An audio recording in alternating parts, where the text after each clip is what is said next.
For us, every day is a new opportunity to make sure our first impressions are always our best and to see possibilities on the horizon, to make our facilities and services more accessible and find freedom all around us, with a location proximity to active markets, with a liberal air transportation policy. That daily pursuit is how we turn everyday opportunities for you.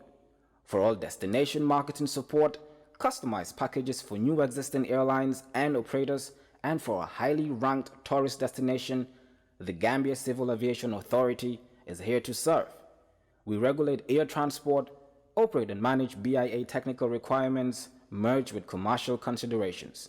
We have experienced and well-trained aviation professionals to cater for your needs. For investment opportunities in building airport hotels, shopping malls, playground for children, do contact us on 4472-831, 4472-893. Gambia Civil Aviation Authority. We go beyond daily. Stewart & Co. Solicitors, a legal excellence firm in London that can help you with all aspects of your legal work. If you are looking at immigrating to the United Kingdom, Stewart & Co. can help you to set up business, buy houses in the UK, and will deal with all your legal works from start to finish. For all your general immigration work, we can help you with that as well. If you're applying for any form of visa, whether student visas, settlement visas, marriage visas, or a child wanting to come to the United Kingdom to settle with the family, we can help you to achieve your goals. Stewart & Co. Solicitors, a legal excellence firm specializing in conveyancing, immigration, litigation, family law, personal injury, licensing, no win, no fee. Contact us today at www.sk-solicitors.com. And do small or big projects with the same dedication and commitment as we do. With a reputation as the leading printing company in the country, when it comes to major projects and innovative solutions, we always deliver in high quality, thus receiving the trust and confidence of our clients.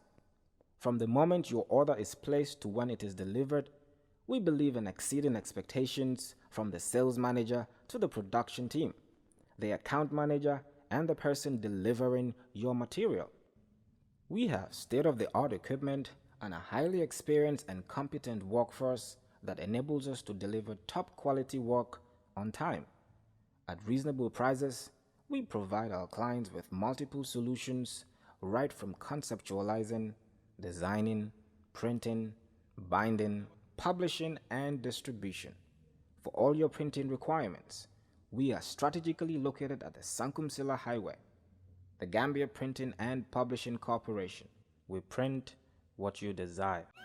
Introducing Gamtel Corporate Internet for home use. Sihu, everyone at home can be online at the same time and for less than you think. Now daddy can be home early and mommy and dad with the family can all have fun together. You can now complete your work at home with our stable, secured and super fast home broadband fixed wireless internet. Home internet couldn't be faster. Download, stream videos, research, play games, learn online and work from the comfort of your home. You can do with the internet. Join Gamtel Sihu today and enjoy the fastest home wireless broadband internet at an affordable monthly subscription. Gamtel, creating a brighter future in communications.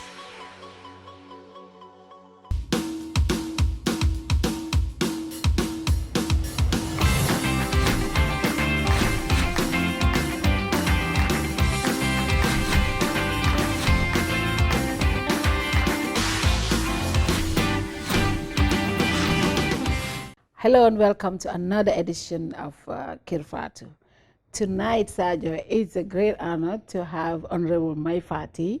This is the second time we're having him on set.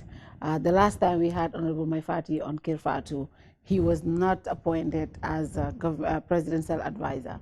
I remember we spoke about him, his career, and now not being part of cabinet. But today he's back in government as special advisor to the president. And since he's become president's special advisor, a lot of stuff happened. What has been his stance? And of course, what is his assessment of the situation, the current economy, and he's been out of the country, IMF meetings. Of course, also about the current political situation, the coalition. My Fati, welcome to Kerr Fatou. Thank you. It's an honor being here. Coming up on Kerr Fatou. Sorry? Perhaps we can talk about a more sensitive issue, which is the deportation. I know we've been through this so many times, but it doesn't seem to be stopping anytime soon. Yeah. And word out there is that you were part of the people who allegedly signed an agreement to ensure that the boys were deported back to the Gambia. How do you respond to that?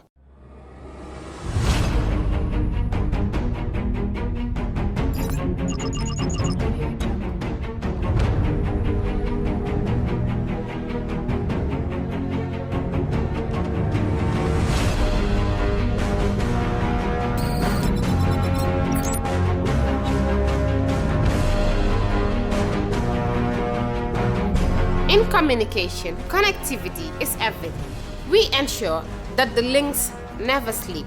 Quantities and qualities, all in our data service, providing efficient, reliable voice and data service. We believe if you're not up to speed, then you're going backwards. Communications have to flow as fast as the speed of light. Whatever business you're in, having someone who understands your needs is critical. That is why we just don't offer you technology, we offer you solutions. Enjoy Gamcel's internet broadband anytime, anywhere. Your national operator, Gamcel, Yaibaram. Sadio, my Fati on Kerr Fatou. It's an honor to have him here. Like I always say, I say Mai is a full-fledged politician, and he is very good at it. So it's definitely an honor. I feel like he's been in the field for a very long time. I don't know where him being a political advisor puts him, because he owns his own political party too, which is somewhat a little bit confusing to me, but I guess we'll get into that as the conversation goes. But yeah, it's an honor to have him here in our studios. Oli, Honorable My Fati. Again, welcome to Kerr Fatou. And Fatou, as you've rightly said, we stopped somewhere when we had him here. So it's definitely great to have him back. Then we have that continuation, because he wasn't in government. Now he is in government. What's the way forward? So it seems to be, it's going to be a very interesting interview. It's going to definitely be an interesting interview. Honorable My Fati, the last time you were here, we spoke about every other thing, about the GMC and yourself, but then you were not in cabinet. Just a couple of months, actually a few weeks after that, you were appointed special advisor to the president. Now tell us, what is your specific role as an advisor to the president, and what do you advise him on? Thank you very much. It's important for this to be put in context. Yeah. Because I am also of the current generation, and I'm very much active in social media. And so I do read people saying, well, you should advise the president to do that, or why didn't you advise the president to do that, or he's doing this because you advised him, or he's not doing this because you're not advising him. So for people, when they think of a special advisor or presidential advisor, they imagine it in the conventional sense. That is, the president sits down and I advise him like you normally advise a friend. While that may be true to a very limited extent, the role of a special advisor, my role, by the way, I'm not political advisor, I'm a special advisor. Special advisor, no. It's to provide strategic thinking for the president, to facilitate coordination among different sectors of government, various ministries. And third, to also expedite government programs and projects across the board, and interface with senior government functionaries, NGOs, the diplomatic community, on behalf of the president, to serve as part of his conscience, essentially. So effectively, my role right now involves policy and program coordination, implementation, and evaluation. Effectively, government delivery. This is my function at the Office of the President. I participate in strategic thinking, economic policy implementation, social programming, politics, of course, that have impact on the economy, foreign relations. And these are all things that, I perform my function as special support to the president. And of course, I brief and report to him on these issues. Oh, and just a follow up on that, is there at any particular point where you will say to him, let's do it this way, or let's not do it that way? Is it included in your mandate? Well, I wouldn't say exactly, how, and I would tell the president what my thinking is. But certainly, as his special advisor, I do share with him my mind, my thinking on various issues, as I perceive them, but also, as knowledge I derive, from various activities in government. That would come to his knowledge, and share my thinking. Essentially, I would do that. That would be my function. You've mentioned being an advisor in terms of strategic thinking. What's the level of President Barrow listening to your advice? Because there's been speculations and just people talking. As you said, you're with our generation. You look at what's happening on Facebook and all of that.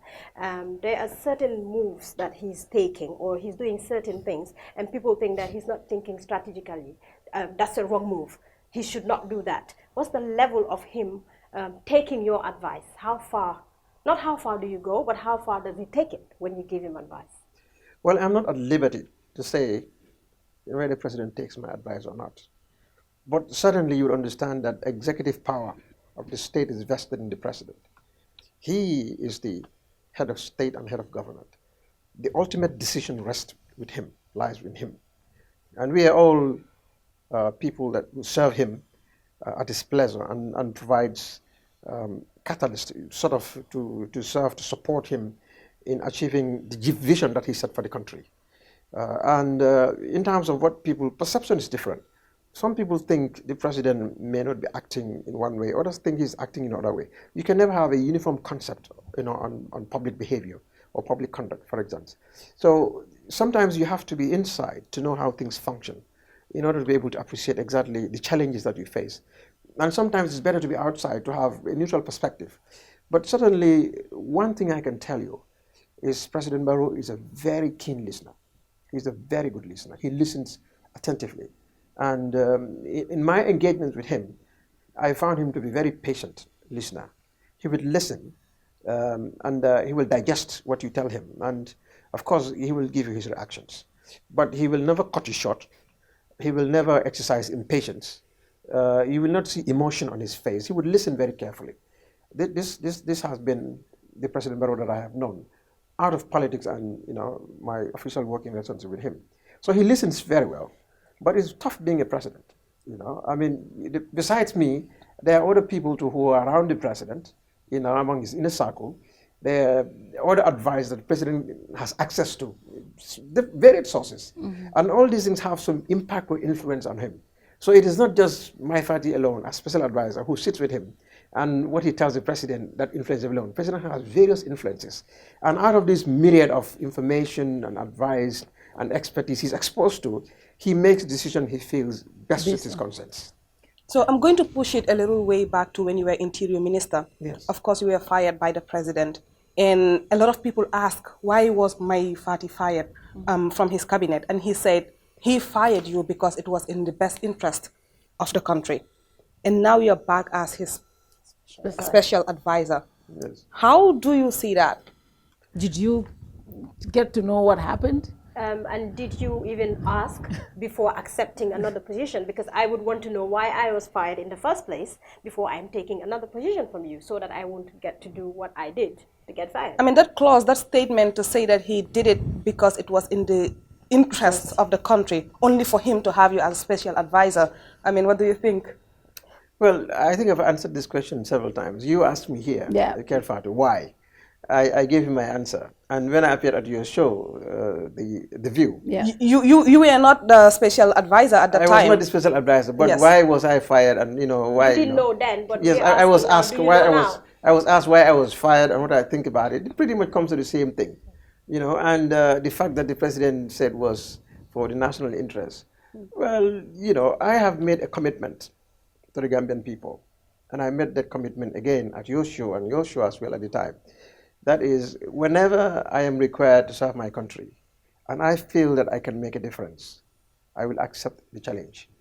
If I feel I cannot make an impact in any area in which my service would be required. If I feel personally I cannot contribute, meaningfully, then I will respectfully decline. And the president had called on me to support him, with this strategic decision-making process. I feel that this is something I can do, and helping the president to make very important decisions in the country, I think it's a rare privilege, and it's a great honor.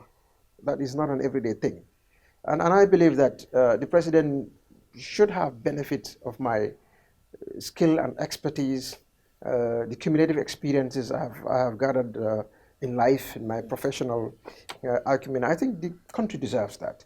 And if he has confidence in my ability, and I have confidence in my ability likewise, I would support that in the interests of the nation.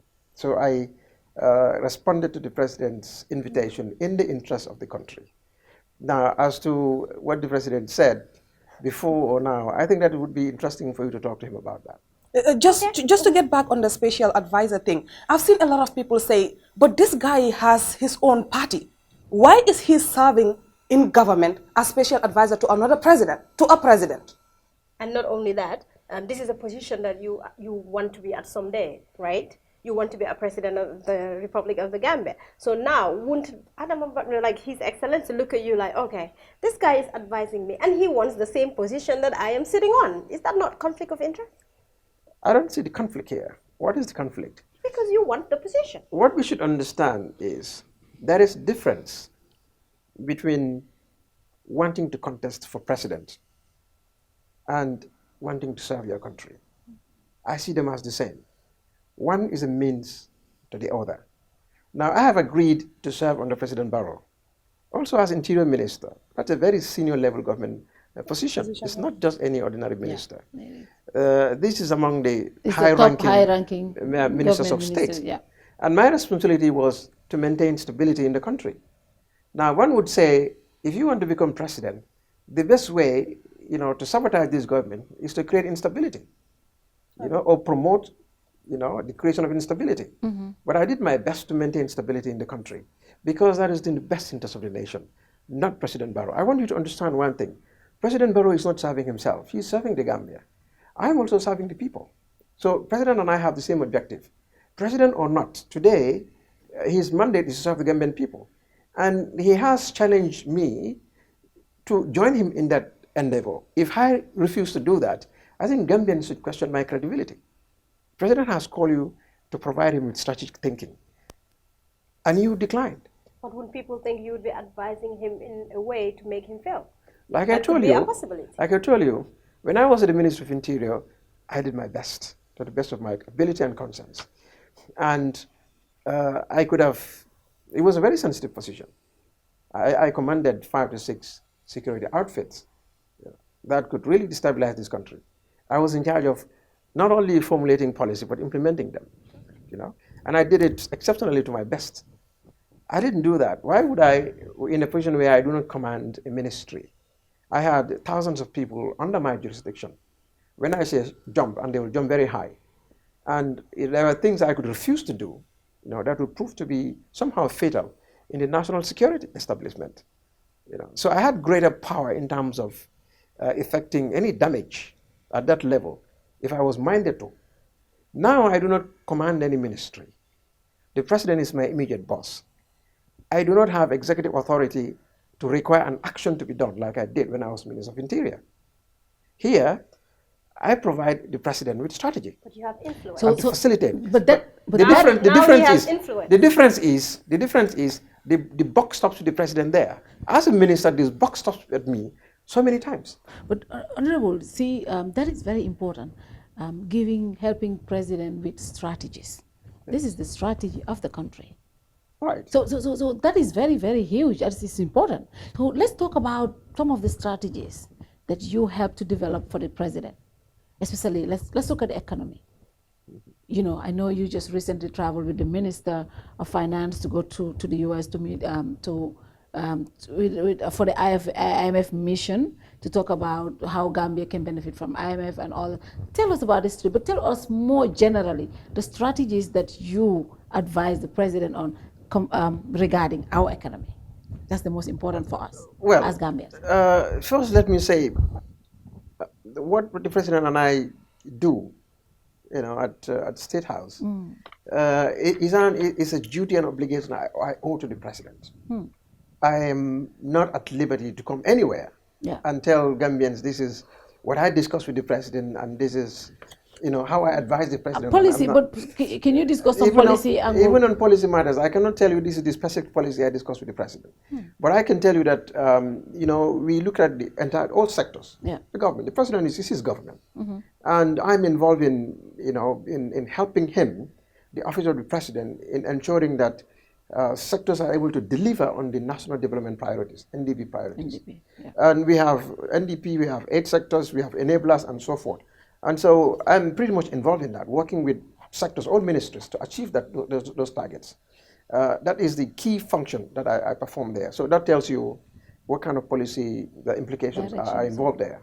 But I cannot, for the life of me, now or forever, divulge what I discussed with the president on those matters, either now or forever. First and foremost, I am a lawyer, and I understand what it means to keep confidentiality. And number 2, this is a very strategic and sensitive role. It requires, for effectiveness and efficiency, the fact that you are able to be effective around the chief executive. You have to be also sensitive to certain information. That's very important. So what the president and I do, or what we discuss, remains indoors. Okay, it remains indoors. But what is evident is you are a special advisor to the president. So do you know that you will share most of the blames if things go wrong at State House? I am not worried about that. Is that something that you will want to live with, taking on this role? Because sometimes as minister, when it only concerns your ministry, but as the advisor to president, when there are political mistakes, when there are things, everything stops at the president, everything about all departments.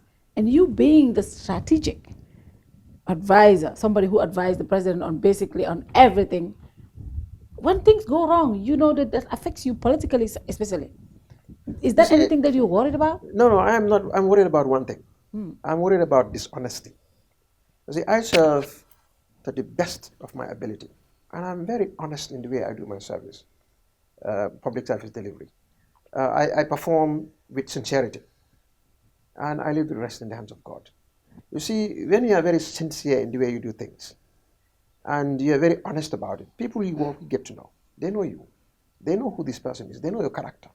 They know what you are capable of doing or not capable of doing, because they have a practical experience of how you are in the way you conduct yourself and you perform your duties. So I work with people, and they know who I am. At the end of the day, there's God also. If you do things right and sincerely, He comes to your defense. And let anybody try to strike you down, you will see it boomerangs. I believe in karma. So I am serving sincerely to the best of my ability the nation of the Gambia. And at the end of the day, it has always come to my aid, sincerity. So I'm serving the president with sincerity, and I avail him the best of me with sincerity. And I'm not worried about the fact that whether I am an aspiring candidate or not. That is not the issue with me. We'll come to that, because there's a lot of... Actually, before we get to Saj's question about the deportees, you've mentioned that you're a lawyer, which we all know. We have recently seen the removal of a nominated MP, Yakumba Jaite, right? Yes. As a legal person, not even as an advisor, but as a legal person, what is your take on the issue? Because a lot of people have interpreted the Constitution differently. Some quote section this, section that, he can't. The command of English language came into play, the interpretation of it, and everything came into play. And we have seen the injunction that she put in, and we've seen that it was rejected, and then and then they had to let the swearing in of the new Fode Gassama comes in. So there's been arguments, as in, if she goes through with the case and she happens to win, right? Now, what happens to Fode Gassama? Because if Yakumba Jaite wins, it means then the president does not have the right to remove her. So then what would happen to Fode Jaite? Because he's been sworn in again. So does the president have the right to remove him? So it's a legal battle. But you, as a legal person, what's your take on the whole issue? Well, let me be clear here. Whatever may be the ultimate decision of the Supreme Court, I am absolutely confident that the president will respect the decision of the Supreme Court, whatever may be the outcome. The president will commit himself to obey the decision of the Supreme Court.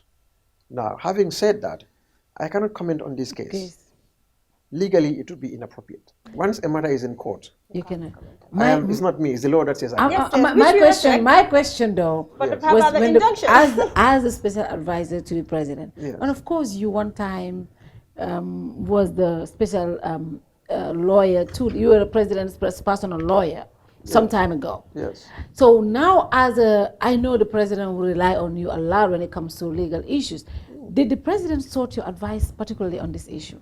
And what was your stand at that point? I am not at liberty to say yes or no. I'm not at liberty. As you know, one, you've mentioned that the president, I was his legal advisor. Yeah. I was his lawyer before all this, before politics and all that. Whatever happened during that period is protected by client privilege, solicitor client privilege. And now, as his special advisor, I am morally ineligible to discuss this matter as well. How about on a personal thing? Sorry? Perhaps we can talk about a more sensitive issue, which is the deportation. I know we've been through this so many times, but it doesn't seem to be stopping anytime soon. Yeah. And word out there is that you were part of the people who allegedly signed an agreement to ensure that the boys were deported back to the Gambia. How do you respond to that? I think I have adequately responded to that. And other people who were also allegedly in the same box to you had also responded to that. Who are those other people? Essentially, it was the Interior Minister and the Foreign Minister, and they were the one who did all these things. Yeah. These are political detractors. They invent stories and they go out with them. This issue of citizen journalism, it's always looking for the next person to blame. And I think we are just the convenient tool, for this sort of rumor mongers. But there is no iota of truth. I would not have done that.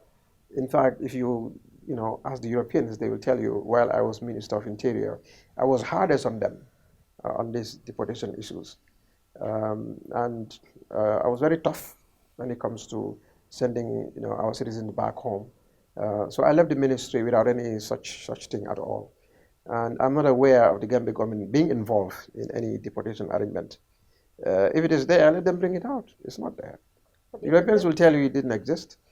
And as far as I know, such a thing never happened. But if the Gambia government is not involved at all, why are we accepting them when they bring them back?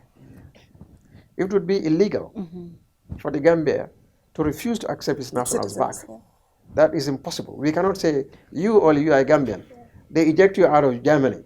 And you go to the airport, we say we won't accept you. But it's not done through the right channel, because if the government is not involved or they don't know much about it. That is not correct. I mentioned here, when I was Minister of Interior, I had authorized the deportation of 8 nationals. Okay. Without involving those countries. Okay. Because they had violated our laws and made themselves persona non grata in our country. In protecting you, Gambian citizens, and the sanctity of our laws, those foreign nationals had to be ejected of our country for the national interest. And so I did that as Minister of Interior. Okay. I authorized the deportation of 8 different nationals out of our country. Not only that, the Director General of Immigration at the time had ejected 57 Senegalese deported out of our country. We routinely send people out of our jurisdiction without consulting those countries. It is the right of every nation to do that. The Gambia is not subservient to any country. Of course, we are parties to several international instruments and conventions and treaties, but this is a sovereign decision of every country to decide who you want to remain in your country or who you want to kick out.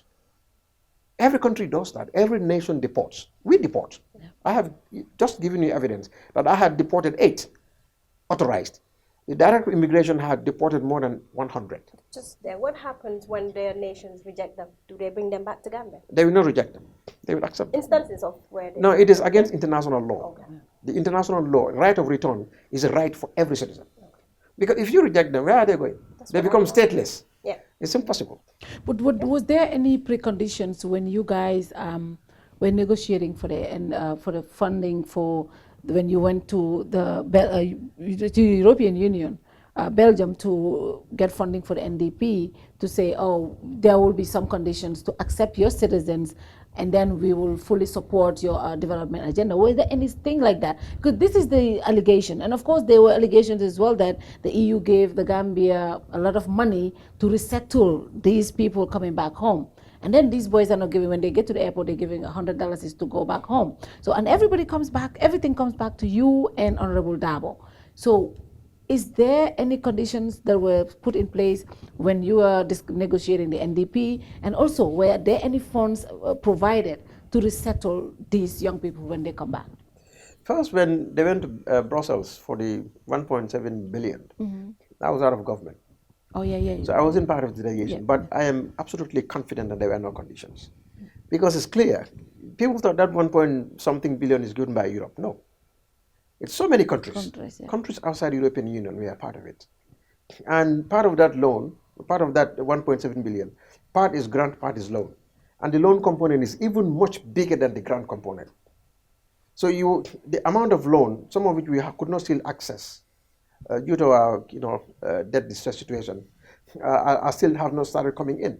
And these are multilaterals like the IMF, World Bank, Islamic Development Bank, a host of banks, multilateral institutions that have promised to give us loans as part of the NDP, the pledge.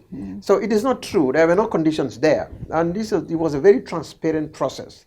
No, small lines that you need to sign, one. And secondly, I'm not aware of any funds that is supposed to be given to them when they come, as they allege. We come, we should have, some say 2,000, 1,000 euros. I read these things on social media. What I know was when I was Minister of Interior, I signed a 3 million euros with the European Union. And the signature, the signing was very public. In fact, that's the video that was going around. Yeah, I know. Yeah, people, in fact, strangely enough, the video was circulated by UDP elements, UDP media. It's amazing that UDP members in the diaspora who actually circulated that video. Saying, well, look, it's not Usainu Dabo who signed it. It was Mai Fati. It was Mai Fati. But Usainu had made it clear on our show that you did not sign and he did not sign. But why is it? I agree with you, but unfortunately, the origin of that video came from there. Coming around was coming from UDP diaspora media. Yes, I don't want to name names, but they know it themselves. Who actually, because the heat was going towards the former foreign minister as being responsible. So for them, it's a strategy to shift the blame on Mai Fati and say, look, it's not Honorable Usainu Dabo. It was actually the former interior minister who did sign this thing. And it's clear what is in that video. It was 3 million, and part of that 3 million was supposed to be a reintegration fund, particularly for people who were, voluntarily returning home from Libya and so forth. And that was supposed to be administered by the IOM, International Organization for Migration, not even the Minister of Interior. So we signed it, but the money didn't come to government. The money went to IOM. That was administering the funds on behalf of the European Union. So we had no access, and the people who were disbursing these monies to the returnees are also from IOM, not Gambia government. So this is a fund that was provided by the European Union, administered by their international counterpart, IOM, on behalf of the European Union for the Gambia government. So we are not even directly involved. We only signed, we haven't seen a putut. I don't even know which account that money had gone into.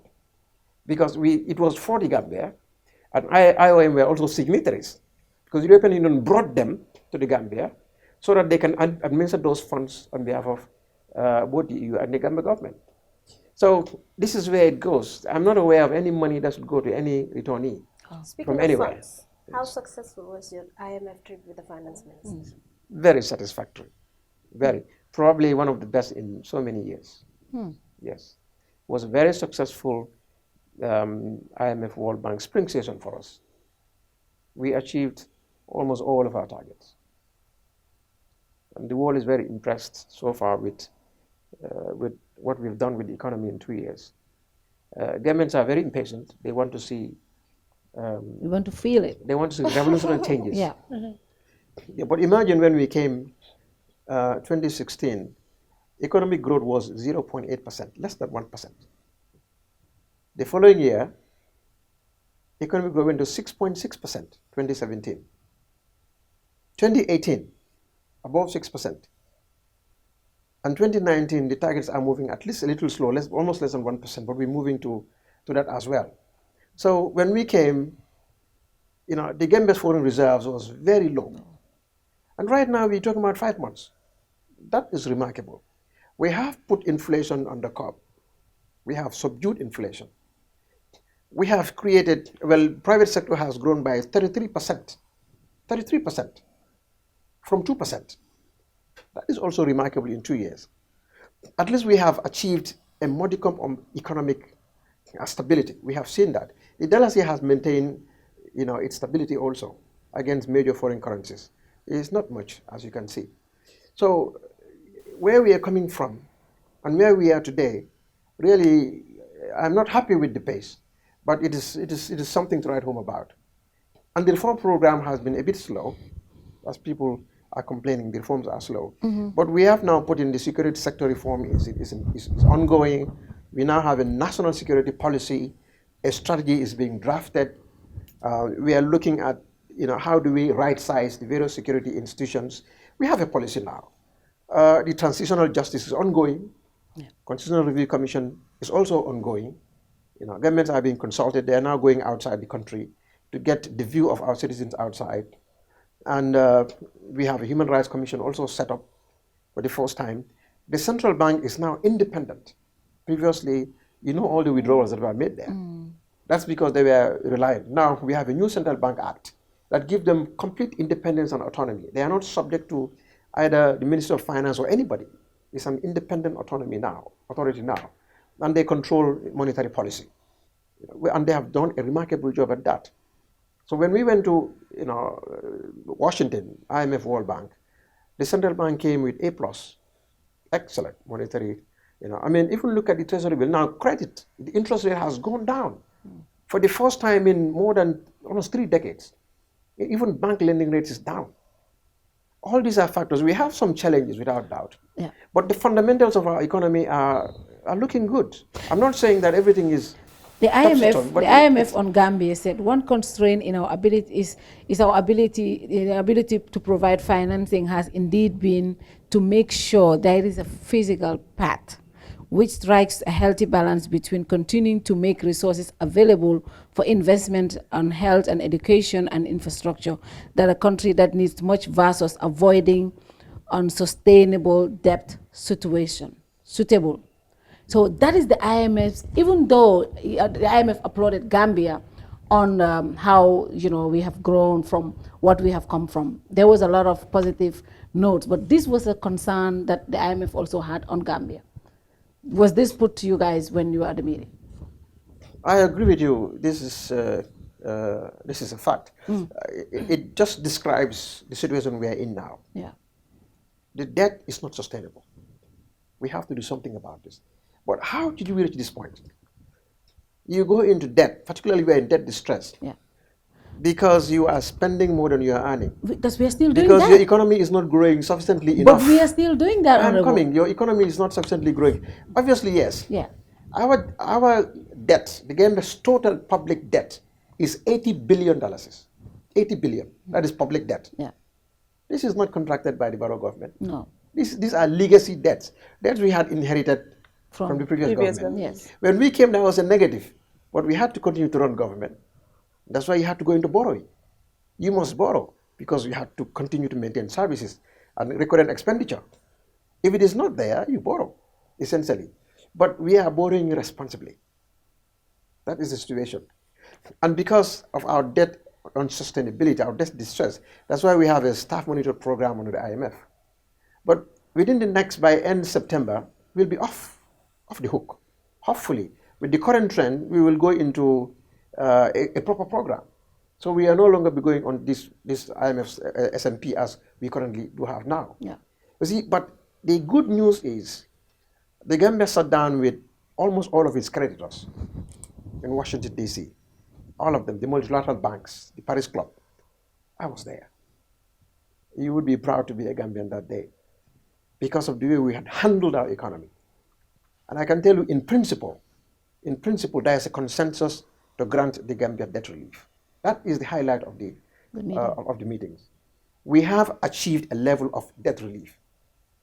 And this varies because you have different banks, different lending, different creditors. We now have to move into the bilateral stage where we'll discuss the nitty-gritties of the whole program. But at least we know ranging from 2 to 15 years. Imagine 60% of our budget goes into debt servicing. 60%. That leaves us only 40%. And then you now have to come to recurrent expenditure. And how much goes into real capital development? 5% or so. This is not good enough to take us. Now, when you have that 60% now back in your hands to invest into productive sectors, invest into agriculture, tourism, fisheries, and then critical enablers like infrastructure, energy, education, services, 60% back into your hands to do this, we are going to expect. Would it be advisable to also cut on our costs? For example, the budget allocation that we give to certain departments, traveling. This has been a concern. Last year we had to go back to the assembly to look for a supplementary when we cannot even afford that. Would it be advisable to say we really need to look at our costing, how we spend as a country? Because right now, unless and until we get this, we are still going to continue to borrow and borrow, because that's the only way we get to what we want. That's quite correct. But you see, we must do what is necessary to get the private sector grow. At the end of the day, a successful economy is one that is driven by the private sector. Yeah. They must grow. But we must invest in areas also that will spur growth. Yeah. So I agree with you, government's appetite for spending must be tamed. Yeah. Because we cannot continue to spend this manner. This unrestrained spending is going to land us back again into square one. Even when we have the debt relief, yeah. Yes, but what we are doing, we are taking deliberate measures to cut government spending. First and foremost, we are going to be looking at where there are leakages. Where do we spend? Leakages, how do we plug these leakages? We're taking a critical look at these things. Two, there are also reform programs that are going to be implemented over the period. And these are going to lead to savings. For example, we are scaling down our foreign operations. Some embassies are going to be closed, and out of this, we're making some savings. We are also looking at state-owned enterprises and subvented institutions. It will interest you to know that the government spends more than 30 billion on subvented institutions, like Drug Law Enforcement Agency, National AIDS Council. These are all subvented institutions. We are going to look at their effectiveness. How have they been? Yeah, yes. I'm talking about government has, in total, more than 60 different institutions and agencies that are sharping billions and billions of dollars. We are going to look at them. Which ones do we need to maintain? Which are those that should go back to ministries to be part of departments? We are going to make substantial savings. And there is a particular, I can tell you, subvented institution, where about 60 to 70% goes into personal emoluments, just salaries and so forth. Then that brings so you have only 30%. I'm telling you, these are things we have found here. But this brings us back to reforms. No, these that are the areas. Government is coming to 3 years have not still worked on. No, let me just learn. These are areas we are looking to, because you talk about 60 different or more institutions. Yeah. You just cannot get up overnight and close them down. This is why right now we are looking at them. We are looking at the effectiveness, which ones are relevant, which ones are not. Which ones are producing value for money, including the services? What have they done so far? And it will interest you to know that this month, next week, before the end of next week, we are going to have a retreat, which will include all SOEs and subvented institutions. And there, we will know exactly how much they have contributed towards the destruction of our national resources or towards increasing our uphill. This is what we are going to be doing. Would it be right to say, instead of treating departments in piecemeal, for the government to have a civil service reform agenda, which will look at everything in total? Because when you handle Sajo separately and handle Fatou separately, and then you're still working on another budget to work on the entire civil service. Because, for us to work as a country, all the institutions are not working. Government cannot just start with one institution and the other, because if you start with Kerr Fatou and then you leave GPU out of the reform, I am dealing with GPU. So until and everything comes in the whole package, it's going to be still waste of taxpayers' money. Why would it not be a complete overhaul of everything? And then we take everything together instead of just doing this particular one and doing that. But then it becomes a waste of money, Honorable. Well, that's what you are saying is precisely what we are doing. No, because Let me tell you why. you're just talking about the departments that are wasting money. No. That are not just being subvented. Listen to me. You asked me a question. Yeah. I told you that's precisely what we are doing. Okay. You could ask me how. How? Go ahead. That's exactly what we are doing. Okay, how? If you say no, then it means you know that we are not doing it. Okay, how? But we are doing that precisely. I am just talking about a retreat. Yeah. The retreat is intended to come out with specific outcomes that will help us to analyze really the relevance of maintaining more than 60 different government agencies and state-owned enterprises. So what we are going to be looking at, sorry, it's not up to 60, but we have 60 participants. Okay. Let me just correct myself here. Yeah, but essentially we spend about 30 to 50 billion on them. So you see that is going to be substantial save. We will save a couple of billions. That's where savings are coming from here. We are going to cut down some. Now, what we are doing is we started with the permanent secretaries. Permanent secretaries had their own. You're talking about civil service reform. In fact, the Gambia government, cabinet, approved a paper, cabinet paper, on civil service reform. This is barely 2 months ago. Yeah. Yes. And the content of the reform package is intended to generate greater efficiency and coordination in government. So that reform process has started. Like I told you just two and a half months ago, about 2 months ago. It's too soon to feel the impact of a civil service reform, policy of which was already presented 2 months ago. It's too soon, but it's ongoing. You see, we are barely 2.5 years into the new government. That's a long time. It's a long time. It's a long time. But when you are dealing with endemic problems that are so deep rooted over 22 years, not just 22 years, over 22 years of problems, you want to resolve that in 2 years, 3 years. Come on, it's not fair. You're dealing with human nature also, reluctance and resistance to change. You're dealing with some people who undermine and subvert because the changes are not in their favor. So you're dealing with all these myriad of problems.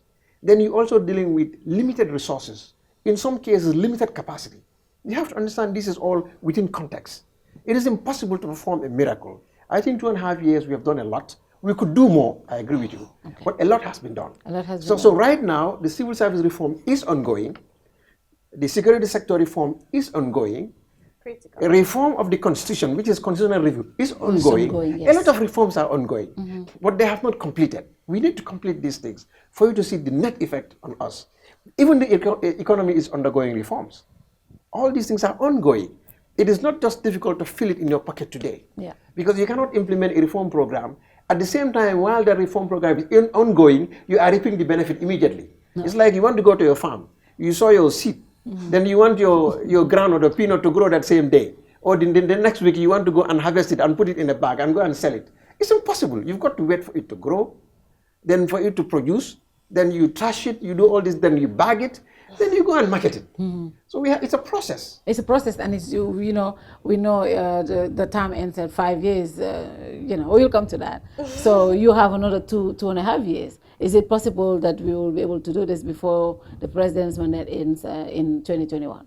Look, you see, I am not one of those who says we must do this before you do this, because national development is an ongoing process.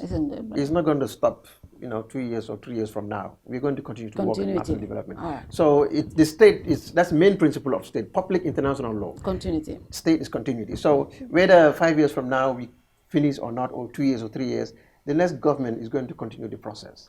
So it's not important to me whether we have completed what we started or have not completed, because no government has ever successfully completed all of its program. It's a never-ending process.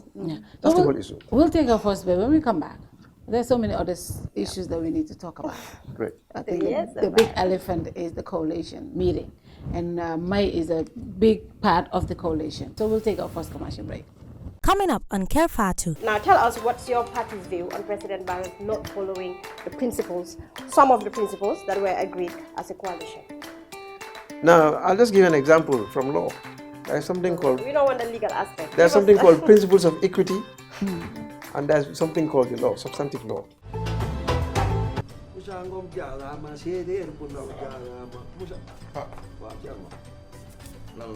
Sampap deena déedéet daf ma yónni woon ma joué ko pay bi waaw yàlla def mu gagné jàppoon $100,000 la def la ilaha illallah te yow xam nga ne sama papa dafa amee cardiaque yow da ngaa dof yow xam nga luy $100,000 am naa ko kay man naa lu ñoo bëggoon nga dimbali ci demal na nga def damaa toog rek sama xel mi ne ci yow xam nga barki démb li daal si benn waay fee ma romb ko rek barki démb muy yuuxu di tëb ma ni kii lu ko dal ñu ne ma daal ci loto gaming Gambie bi la laal jar na ko laal na ci lu di waaw nga dafa am quarté am kente am tiercé waaw maanaam nag tey jii kente bi la te jackpot bee passé xaalis kente mooy lan kente maanaam mooy juróomi fas yi waaw beneen bi am na quarté mooy ñeenti fas yi ak tiercé tey nag xaalis bi daa gën a yokk lu tax ndax jackpot bële dañ kaa tegaat ci bii maanaam juróomi fas yi boo ko jàppee ci ordre mooy risque nga désordre bi sax day fay bu ma ko jàppoon yooyu moom noonu la demee da ngay dem rek jouer am na lu ma yaakaar man gis naa seen kii yi kees yu ndaw yi ci biir dëkk bi mais daal dama ni lii moom amul xaalis da nga ciy def sa xaalis day jël wecce rek sànni ko fa xool jëmbat la laa ilaha illallah yow li nga wax ni tey ji bu yàlla dogaloon ma gañe ko lu mu gàtt fi mu toll nii boo gañe woon $100,000 waaw lu may def waaw nooy def xam nga yow sama xarit nga waaw damay fexe nga rey say noonu ci nan lu mu gàtt $50,000 waay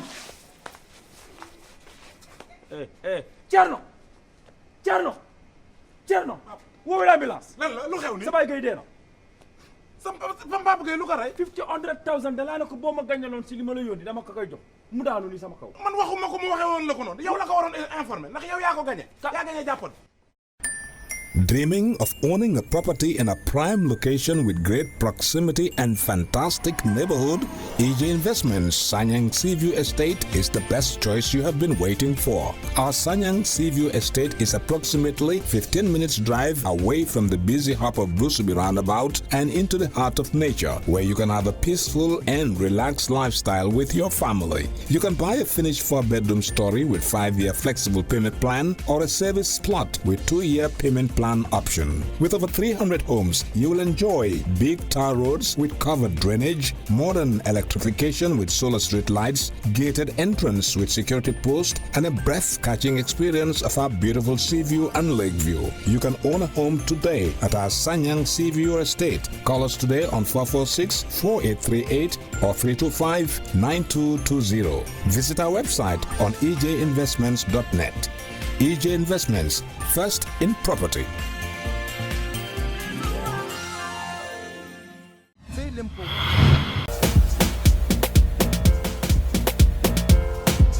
Effective January 1st, 2019, the Gambia Revenue Authority, in consultation with the Ministry of Finance and Economic Affairs, have now effectively removed charges on tax identification number TIN. Yes, no more charges on TIN. This means you can now walk into any GRA tax office and obtain a TIN free of charge. Not only that, the new TIN has improved features and appearing this time not on a hard copy but in a simpler A3 size copy. Application for a TIN remains the same, and all you need to do is to provide your national ID card, passport copy, or a birth certificate to obtain one. Applicants are urged to apply in person or give written authority to representatives or people processing their applications on their behalf, and avoid using agents. Rush now to any GRA office to get your TIN at absolutely no cost. GRA, collecting revenue for national development. Every young Gambian dreams of a university degree. He wants a good paying job after graduation, a pretty wife, and ultimately own a dream home. What if I can't afford my desired dream home? And that is why you need to visit Universal Properties. We specialize in customer satisfaction. We listen to every of our clients' needs when we show the properties to our clients.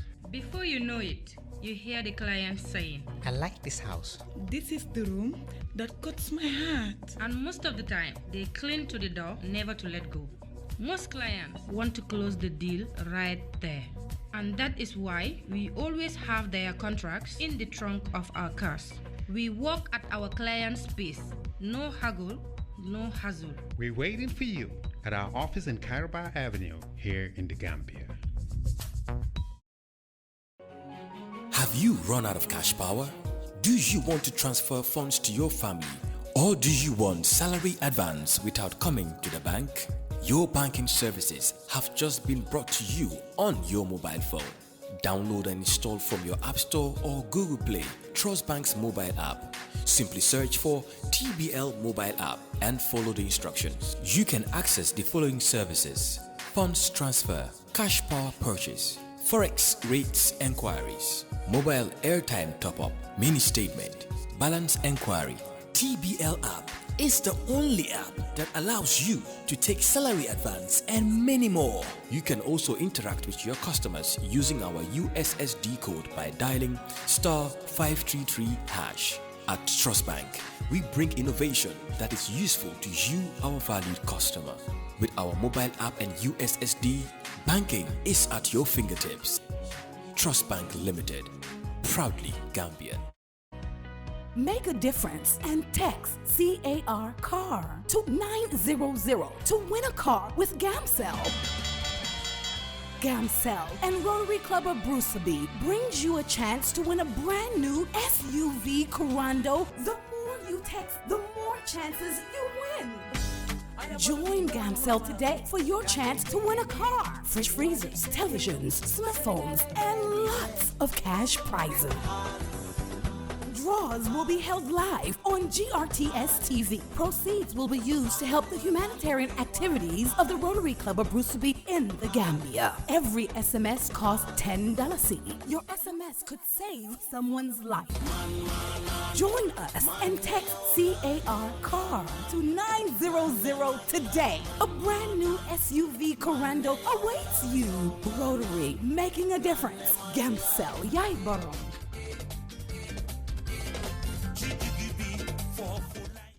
Welcome back to part 2 of this interview, Sajo. Mai is now fully in government. Yes. And you can see from his conversation, he's trying to articulate definitely what the government is doing. But most of us, the concern has been, yes, if you're doing all this, the Gambian people are not patient anymore. It's 2.5 years. It's 5 years is the mandate. And how, especially for a government that is supposed to be a transitional government, yes. It's supposed to be laying the foundation for good governance, for reform agendas. Yes, he's right. The Constitutional Review Commission is here, the TRRC, the Financial Commission was set up as well. But a lot of people say all these commissions are being set up. Really, for example, the president is still sitting on the report of the Janneh Commission. The Faraba Commission report came out, and at one point the president wanted to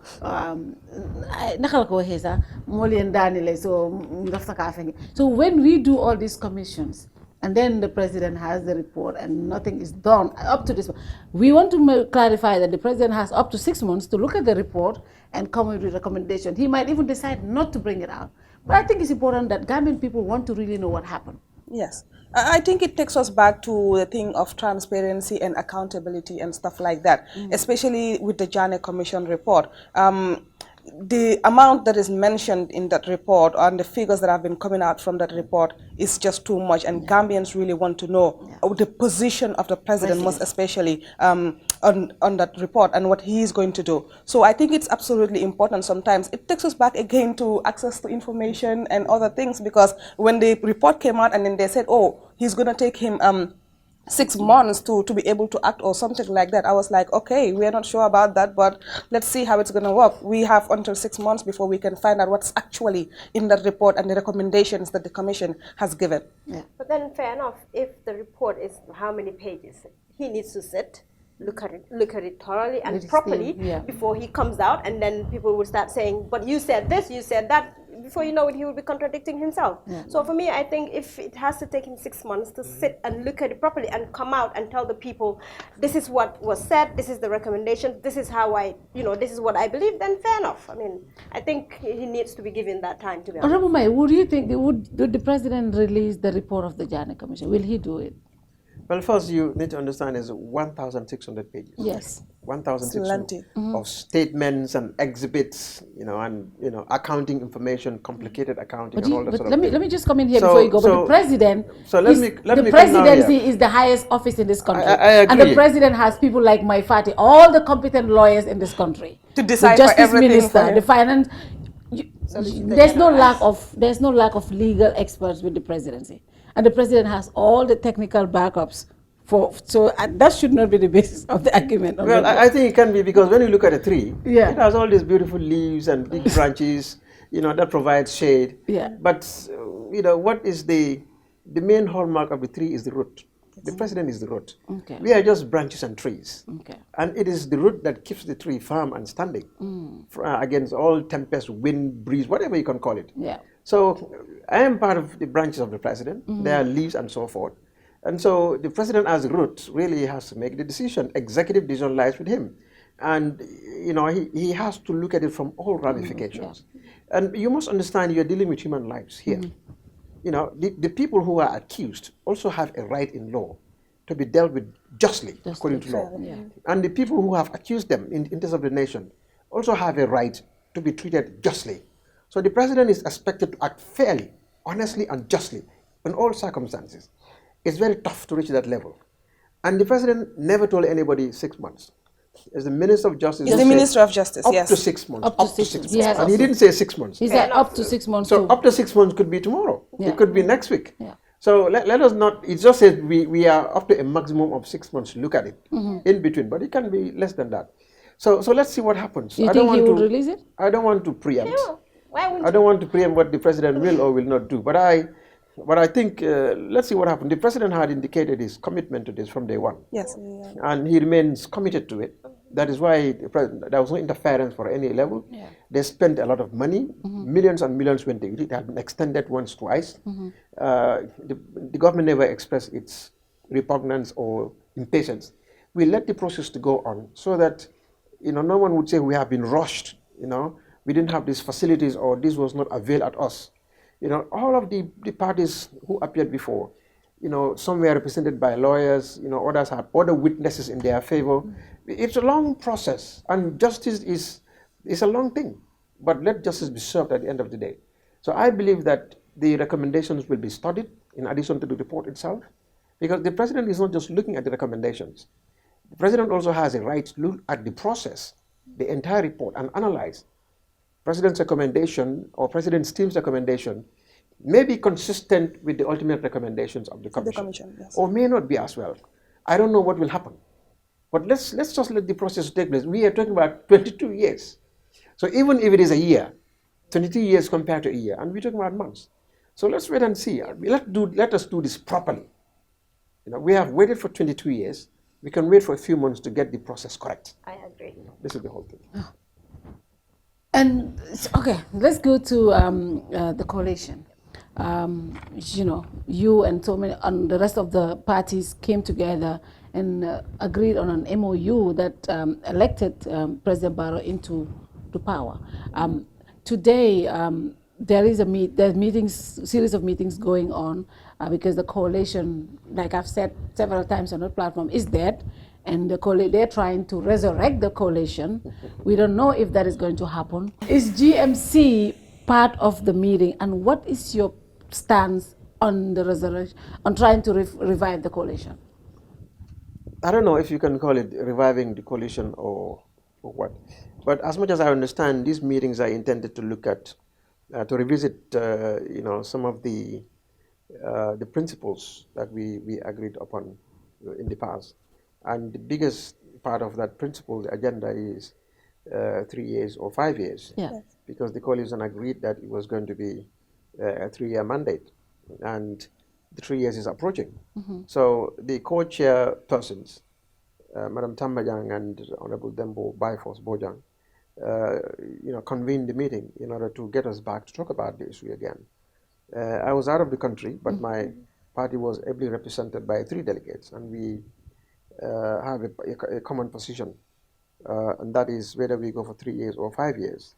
But before this, you would understand that the president had earlier on stated that the only election in this country would be in 2021. Yes. And the president's word is policy, but that is also consistent with the law. So if the president made a decision that election would be in 2021, and only the president could call for elections. Yeah. So I think it's a fait accompli. The decision was already made. And so since that decision is not also inconsistent with the Constitution, yeah. So I think that would be the correct position. to adopt now. And then, but what is the point of meeting? What's the point of meeting? Well, it would be important morally for the coalition to say, well, we had agreed on 3 years, but now being in governance, because they talk about poetry and prose in election, in campaign and governance. The former New York governor, Mario Cuomo, was quoted to have said that. You know, you can do one thing in prose, then the other in poetry. It's totally different. When you're in governance, the realities begin to set in. You know, I'll give you a typical example. When I was in high school, I was a head boy. You know, a head boy is head of student government, and I was a strong critic of the government, of the school administration. And now, when I became head boy, I was invited to some staff meetings, and I realized, oh, I used to, criticize this. Now I know why this is happening. Then I got a little bit more compassion, a little bit, not compassion, but some understanding as to why certain things were in certain ways. I may not agree with it, but some may not be intentional process. Now that you're in governance, you realize that some of the things you took for granted are no longer for granted. Now, I'm not making any excuses for either 3 or 5 years. But the reality is, the president says he's going for 3 years, and the law says 3 years. I mean, 5 years. So why are you, beating a dead horse? But if the coalition comes together and said, well, we said 3 years, but the realities have changed. We now realize 3 years was in fact an error. We are now going for 5 years. It gives each of us, a moral standing. Because morally, we are now taking responsibility. It gives legitimacy to the president as well. That's the second point. Legitimacy. Also gives, he has legitimacy, but it gives moral legitimacy. Let's put moral legitimacy. It gives moral legitimacy to his, legal legitimacy, really. Okay, but you've talked about how you guys agreed on principles, and then the 5 years was part of it. But then even the sacking of coalition members was, I believe, part of the principles you've agreed on. So if the president have violated or did not respect that aspect of the principles that you guys have agreed on, and nothing, absolutely nothing came out of it, I mean, regardless of what the coalition agrees on, it seems the president has taken his own path and he's actually going through that way. I mean, so we don't see the essence or the point of even having a coalition meeting when the principles that were agreed on have already been violated long since and things are moving on. Why was not a meeting convened at that point in time? From the beginning. From the onset. Then we know that the coalition is actually still an arm of the president, but it seems the president is actually on his own. Well, did you ask Madam Tambajang these questions? I don't have the opportunity to ask. I mean, but the journalist did ask. No, but maybe you should invite her here and then ask her these questions. But then she was the chairperson and the convener of the coalition talks, so it would be in her place to speak, particularly when all of you are aware that I was in the coalition spokesperson. So I cannot speak for the coalition here. In Dakar, you were but then in Dakar, I was the president's spokesperson.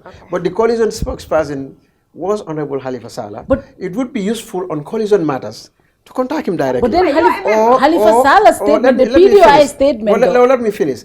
Or better still, in the absence of the coalition spokesperson, you can ask the co-chairpersons. But you are a stakeholder. I'm a stakeholder, but I don't have the mandate to speak on behalf of the coalition. But then you're a stakeholder, as the party. Your party is well represented. If you ask me my party's view, I'll tell you. Okay. Now tell us what's your party's view on President Barro's not following the principles, some of the principles that were agreed as a coalition. Now I'll just give an example from law. There's something called. We don't want the legal aspect. There's something called principles of equity. And there's something called the law, substantive law. Equity comes in to facilitate and support, facilitate some of the hard elements of the law. Now, it is also stated that equity and law is like, two waters running in one stream, but the waters never mix. I mean, in one canal, the waters never mix. That is the sort of legal analogy I want to give you. What I want to tell you is this. We have our principles that are grounded on understanding.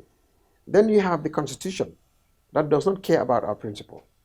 Now, depending on what side of the coin you choose, the Constitution of the Gambia vests executive power in the president. He has executive power, meaning the Constitution gives only him the right to appoint a minister and the right to revoke the appointment of a minister. Only him. The coalition agrees that the president may consult But there are no consequences if the president refuses to consult. Yeah. Particularly if he says, I'm removing you pursuant to section so-and-so, power given to me by the Constitution. Which principle can fight the Constitution? Tell me. So, which principle? No, if the president uses the Constitution to exercise his powers, to appoint and fire a minister, there is no principle that can stand that. Just like equity and law. So that brings me to my question. Yes. The president, no one should blame the president for what he's doing, because whatever he's doing, firing and hiring, he's doing within his powers. As he has the executive power to do that. I have stated that. That's what I'm saying. No, but let me come. No, let me come. And I stated it so many other places. That's what I'm trying to say. Let me come. I even defended the president. No, let me come. I'm agreeing with you. Yes. But what I'm saying here is, yes, the Gambian people should blame the coalition members. Because, for example, Honorable Maifati is a lawyer. You know the Supreme, you know the Constitution is supreme. Why bring us another document when you know that this scenario could have happened? Halifa Sallah is somebody everyone credits for being the constitutionalist. All of you are legal-minded people, but yet you negotiated on something that is different from the constitution of the Gambia. And now this is the situation we're in. Nobody can blame the president. The president is only acting what the rights he is getting from the supreme book of the country. But the blame should go to the coalition leaders. Well, let me tell you this. Indirectly, you misled the Gambian people. Let me tell you. The coalition leaders. In agreeing to a 3-year principle, the coalition did not violate any law. There is no law that says, you know, you cannot go to elections at 3 years. There is no law that says that. No. No, let me just finish. Yeah, I'm telling you, yeah. if you are agreeing with us that we know the law, and I do certainly know the law very Yeah. well. I know the Constitution also very well. Yeah. I know that it is nowhere stated in the Constitution that says you cannot go for elections before 5 years. It says you have a mandate of 5 years. 5 years. Yes, but this mandate can expire before 5 years because there are circumstances in the Constitution that even provides for, you know, a president going before 5 years. It is there. A president can be a president for a week. The following week is out. But the reason why I say this, no, let me just I know what you're saying, but the reason why I argue this, let me continue here. Let me just come in. But I'm not finished. The reason why I'm saying I this am not finished. is some of the things that are argued on the MOU, like the appointment of ministers. The president should consult. All of that is different from what is on the Constitution of the Gambia. Well, I do not understand the idea that the president should consult on the nomination of or appointment cabinet positions. It would be nice for him to consult. But that's what is in the MOU. But that is not contained in the MOU. But the PDOI statement, though, the PDOI statement that was sent to the coalition partners said the president violated all the conditions of the MOU. Number one, from the consulting of appointing cabinet ministers, firing of, he became an executive president instead of a coalition president, indicating that all these conditions that were agreed on the coalition, he did not. But again, the president is an executive president. He swore by the Constitution. So these were things that you guys embedded in the MOU that... With all due respects, I disagree with my colleagues from DOI. I mean, show me where in the MOU did it specifically state that the president must consult coalition leaders in the appointment of ministers or in their removal. It is not specifically stated as such. The intention is there. It would be good practice if the president would do so. But the president had consulted, because I am aware fully well that my colleagues at DOI were offered ministerial responsibilities. I am aware that Honorable Halifa Sallah was offered a ministerial responsibility, as much as Honorable Sida Jada. He has said that no, they were not offered any positions. No, that is disingenuous. That is incorrect. If I would be very surprised for Sida to say that, because I'm aware, I am privy to the fact that, in fact, the reason why President Barrow's delay of the announcement of the first set of cabinet was because we were waiting on Sida Jada to make up his mind whether he would accept, and I will tell you, the position of Minister of Education. You know what I mean? I'm aware of this because I was in the nick of things, in the middle of things. He was offered a cabinet responsibility. He asked to be given days, and we had to wait because the president wanted to make all announcements at once. He declined. Honorable Halifa Sallah was offered. He declined. And he was clear that he wanted to go to National Assembly. He doesn't want to serve in any cabinet responsibility. So they were offered and they were consulted. I am aware because I was still part of the President's advisors before I would become a cabinet minister. I was part of President's advisors then. I was one of his advisors. So I'm aware that these things were taking place. And they were consulted. All coalition leaders were consulted. So the consultation took place. And Doi refused to accept executive responsibility. They wanted parliament and they went to parliament. So they were consulted.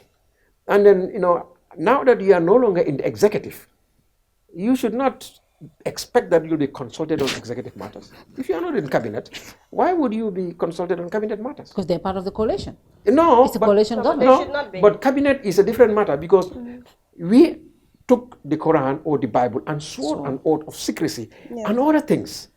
We cannot share cabinet information with those who did not go through that process. It's the law. Now, if they are left out of the loop, it was their own making. But that was what took place. The president did delayed because we were waiting on Honorable Sida Jata. He delayed the announcement of the cabinet. For days, we were waiting for him to accept the education department role. At the end, he said no. And the president of Al Khalifa, I advise her on governance, which is his forte. That deals with constitution, policy, and other things. So he would have guided the president on the proper policy path. Perhaps the president could have avoided, some initial errors if Honorable Khalifa Saleh accepted that role. He would guide the president properly. But even that role, he never exercised.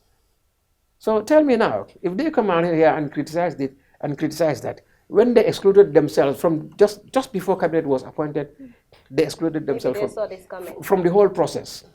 Whether if they saw it coming, they should have been patriotic enough to be part of the process to prevent it from happening. But if you saw it coming and you did nothing, you are as guilty as those who are part. Because the argument is they don't want to be fired because they know this was coming.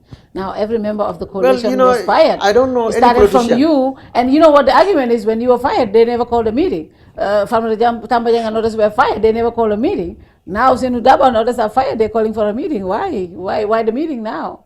Well, for me, I was asked about my firing, as you call it. Yeah. I call it removal because okay. that is the Yes, language that's of the law. yeah. When I was removed, I knew very well that I had nothing to worry about because I would not have done anything wrong.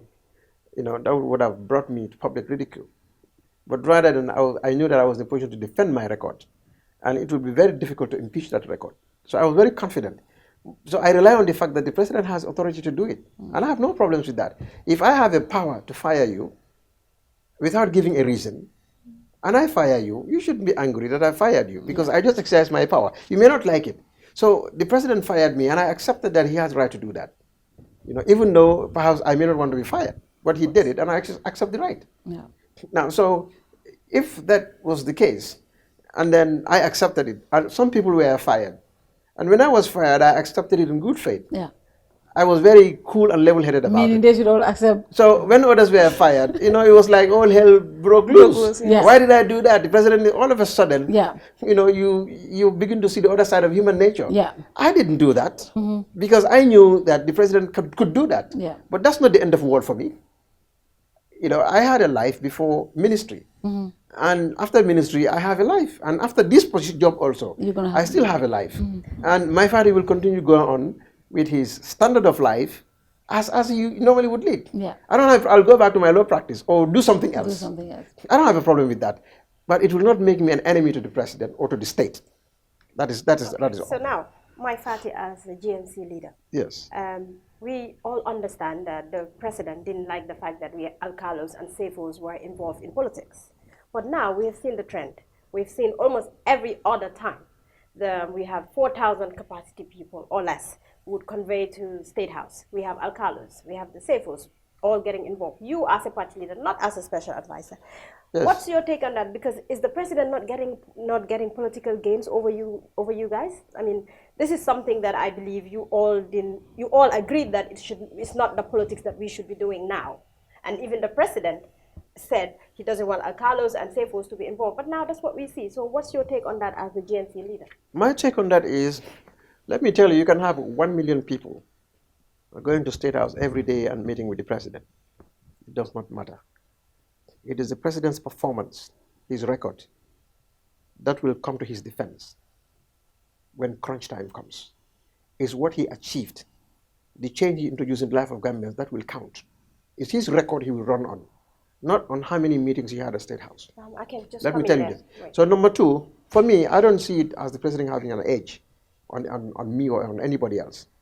At the end of the day, each of us at the right time would have to tell the government people what you can do for them. It will be up to them to make a decision. So you can have meetings every day. Of course, the advantage you will gain, perhaps, if you keep doing something every day, you get better at it. No doubt. Yeah. Yes, you could get better at it. But, you know, we are underestimating Gambians. We are underestimating their political maturity. You know, Gambians chopped the money of Yaya Jammeh, and they voted against him.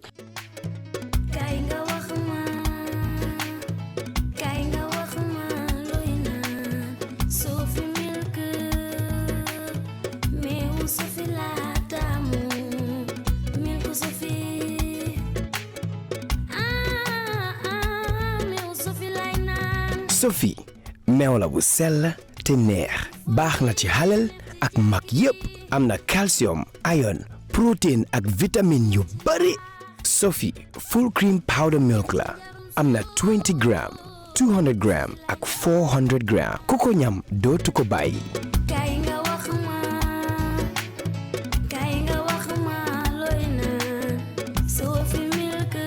Sophie proudly Gambian. jaxle dikkal na ma de war a dem Makka te xaw ma fu may demee ji rek. hello Modou ma ne demal ma jiyaayee léegi nga fayal ma suma tiketu Makka bi. da ngay dem rek. damay dem di jiyaayee laay demal. man de kon fa laay demee ji. xanaa xamuloo woon foo war a demee. xaw ma ko woon di. jiyaayee ñoo ko moom kon foo war a demee. xanaa jiyaayee rek. jiyaayee rek nga war a demee sa bos la yaa ko moom. soo ca demee ca nga war a demee boo ca demut ca nga war a demee. waaye kon de dama la jox nga dem jënd li ma rek. ayca.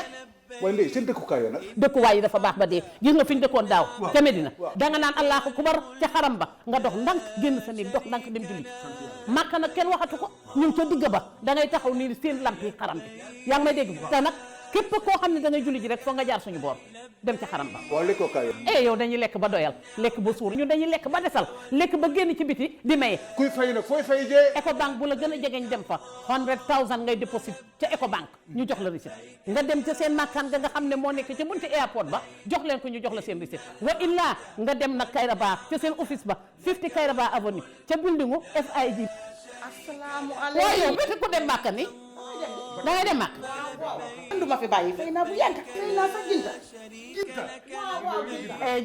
jinta jiyaaye la di jiyaaye ñooy yaatal seen tur rek defal ko ba mu baax def lan Gambia National Travel and Hajj Agency fépp foo xam ne mbirum ticket la rek ñoo ko yore aj geeg ñaaw geeg dem gi yëpp ñoo ko yore ma ne lépp lu jublu ci muri aj rek ñoo koy def mooy avion waaw seen office ba nga xam ne moo nekk ca seen bunti airport ba seen office bi xam nga nañ ko tabaxee comme plane soo duggee ci biir sax plane bi yëkkati la yóbbu la GIA nag ñoo national carrier yow tamit nag GIA ñoo ko moom.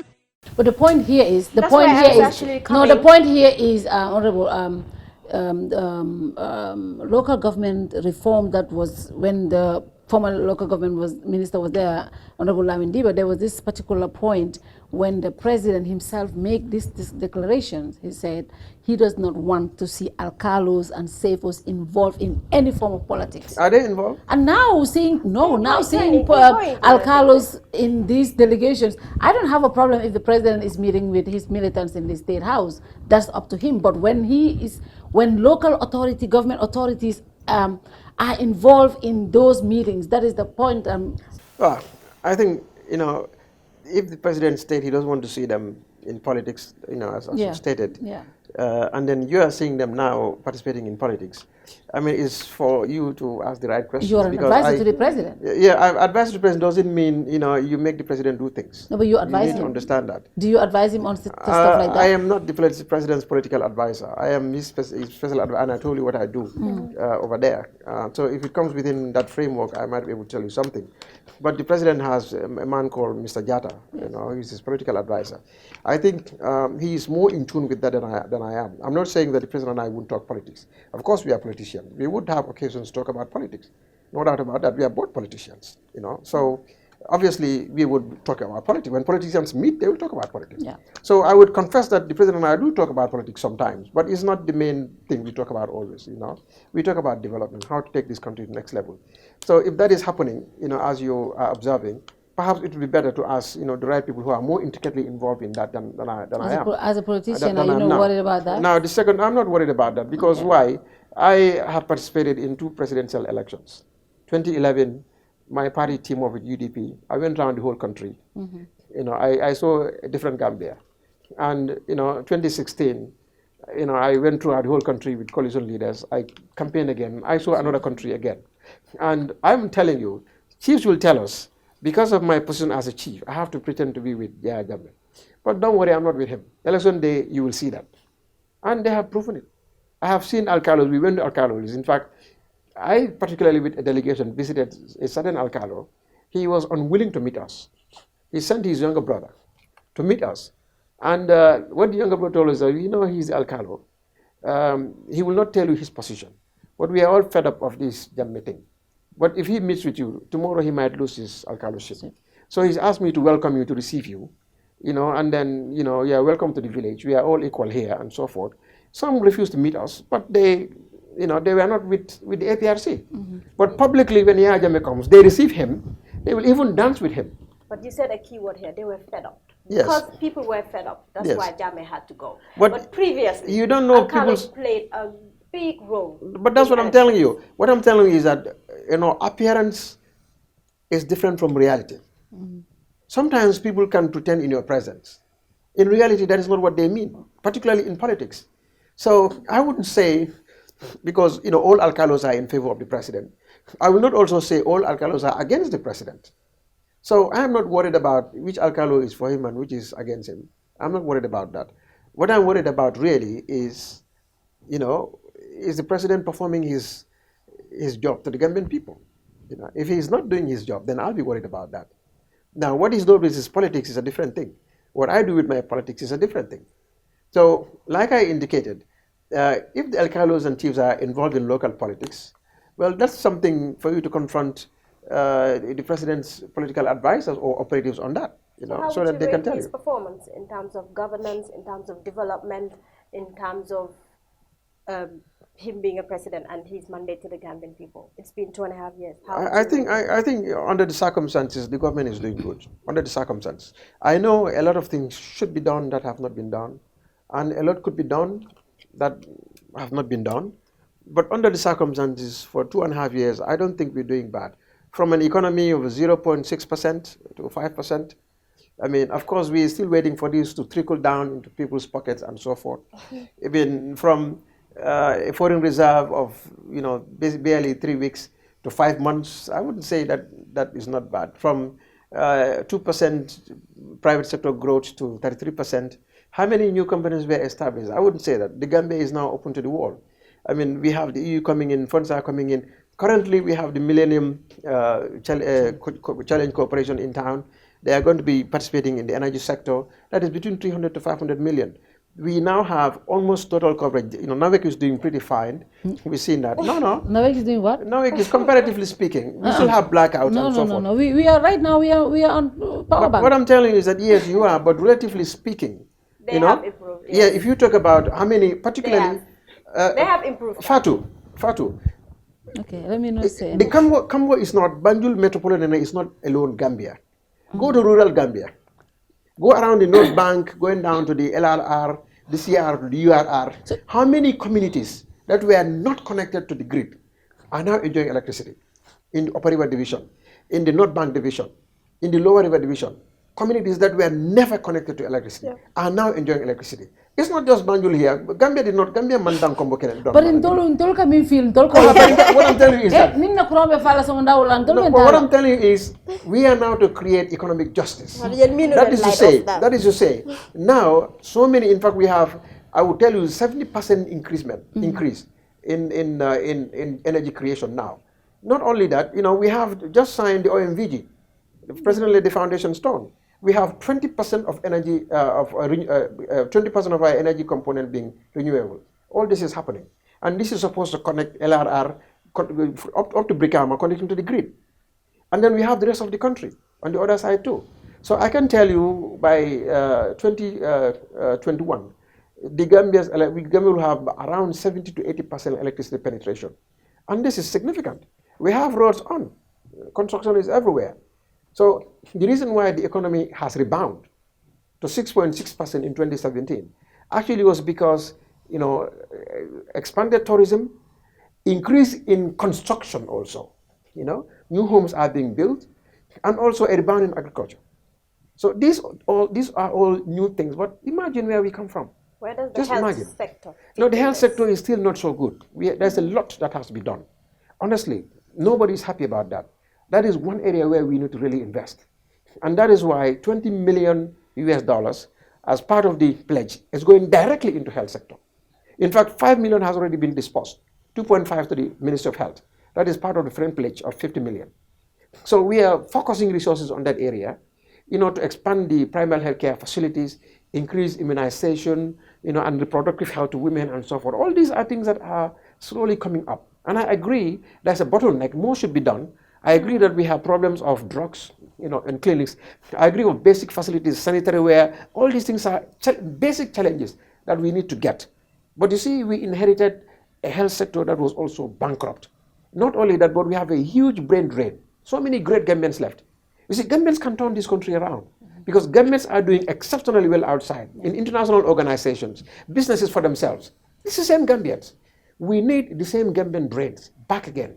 And Fatou, in the 1980s, you know, when Jawara's government went bankrupt, you know, he implemented an economic recovery program, which really brought the economy back in shape. And it was so successful that President Jawara implemented a sustained development program, SDP or PS as they call it, Program for Sustained Development. And this program was so successful, in fact, the best reform program in Africa south of the Sahara. You know what I mean? And then the reform program was used as a case study in Harvard and other areas. Gambians did that. The Gambians also produced the second best telecommunication company in Africa, Gamtel. We moved from analog to digital. We did that early, 30 years ago, when other countries don't even know what digital was all about. So Gambians are doers. We can do and achieve things. Nobody should underestimate the capacity of Gambia. And we are here, under the right environment, we can perform miracles. I have great hope in the future of this country. Today, Gamtel is underperforming. Yeah. There are 5 criteria. Gamtel is coming last in all of them. Why? Because Gamtel was a piggy bank for Yaya Jammeh. It was a teller machine. He needs money, he goes there. Gamtel could not invest in technology, in capacity building. It could not catch up. But it is not to say it was the incompetence of the Gambians or the managerial inefficiency. That may count to some degree. But mostly, Gambians can achieve. So given the right environment, this country will rebound. I have no doubts about that. And we are towards that step. So if we could do it before, Yaya Jammeh came and disrupted the whole system. We can still do it. We are working hard to get it done. I know that I have the commitment to this country to support the development priorities, to make it, this is what I do every day. I could get more money as a lawyer outside. Yeah. What is my salary? Really is nothing. About travel, I did more travel than I did in government. You know, and when I left government, I was still traveling business class. I met them. Ministers, we meet in the same business class. Nothing changed. I'm back in government not because there is anything there financially, but the satisfaction you gain is bigger because I have a vision for this country. The president's vision is now ongoing. We cannot have parallel visions. My vision, the president's vision, another party leader's vision is impossible. Today we have the National Development Plan. Let us support it to the end of it and we see how successful it becomes. And then at the end of the day, you all face Gambians. Tell them what you have done and what you can do, and they'll make a decision. Yeah. But for now, as Gambians, let us stop the petty talk. Let us go back and put on our overalls and walk this country. We can do that. But if we continue talking about borrow this, government this, yes, we can say that. Yeah. But you know, get on doing something. Yes, what are you doing for yourself?